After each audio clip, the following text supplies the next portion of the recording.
నేపాల్లోని AP వాసులను రప్పించేందుకు చర్యలు. కాసేపట్లో మంత్రి లోకేష్ సమీక్ష. బాధితులు సాయంత్రానికి చేరుకునే అవకాశం.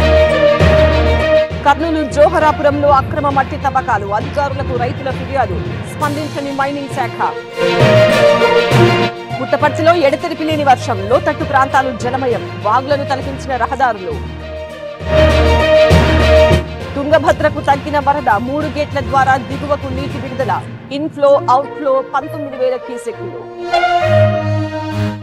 శ్రీశైలం ప్రాజెక్టుకు కొనసాగుతున్న వరద. Inflow 69,000, outflow 66,000 క్యూసెక్కులు. ప్రస్తుత నీటి మట్టం 882 అడుగులు. జూరాల ప్రాజెక్టుకు కొనసాగుతున్న వరద. Inflow 60,000, outflow 48,000 క్యూసెక్కులు. ప్రస్తుత నీటి మట్టం 318 మీటర్లు. తిరుమలలో కొనసాగుతున్న భక్తుల రద్దీ. శ్రీవారి సర్వదర్శనానికి 18 గంటల సమయం. 22 కంపార్ట్మెంట్లలో వేచి ఉన్న భక్తులు. విజిలెన్స్ ముందుకు ఫార్ములా ఈ కేసు నివేదిక. రిపోర్టు పరిశీలించి గవర్నర్ కు పంపనున్న ప్రభుత్వం. అనుమతి రాగానే ఛార్జ్షీట్ దాఖలు. యూరియా కూడా ఇవ్వలేకపోతున్నారు. విద్యుత్, కాళేశ్వరం ట్యాపింగ్ అబద్ధాలని తేలాయి.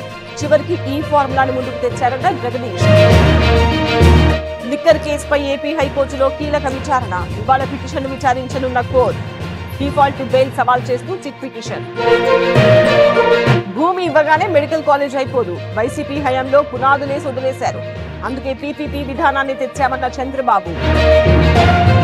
జూబ్లీహిల్స్ లో మళ్లీ బీఆర్ఎస్ దే గెలుపు. ఘన విజయంతో గోపీనాథ్ కు నివాళులర్పిద్దాం. ఈసారి భారీ మెజారిటీ రావాలన్న కేటీఆర్. అల్లూరి అనంతగిరిలో డోలి కష్టాలు. నేలపాలెం గ్రామంలో వ్యక్తికి అనారోగ్యం.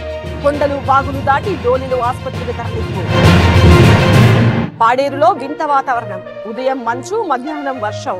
పాల సముద్రాన్ని తలపిస్తున్న మేఘాల కొండ. అనిల్ అంబానీకి మరో ఎదురు దెబ్బ. ఎస్బీఐని మోసం చేశారని ఈడీ కేసు నమోదు. 2,000 కోట్ల మేర చీట్ చేసినట్టు ఆరోపణలు. నేపాల్లో చిక్కుకున్న 700 మంది ఇండియన్స్ తరలించేందుకు ఏర్పాట్లు. ఎయిర్ ఫోర్స్ విమానాలను పంపిస్తున్న కేంద్రం.